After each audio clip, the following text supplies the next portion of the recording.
Drowning in bills and wondering where all your money goes each month? This video will show you exactly how to harness the power of Revolut to take control of your finances, step by step.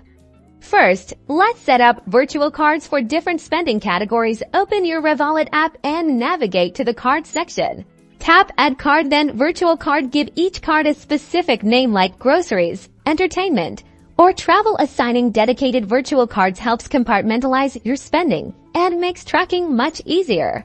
Now, every time you shop for groceries, use your groceries virtual card. Revolut automatically tracks these transactions under that specific card. Next up, setting spending limits. Go to your Revolut home screen and select Analytics.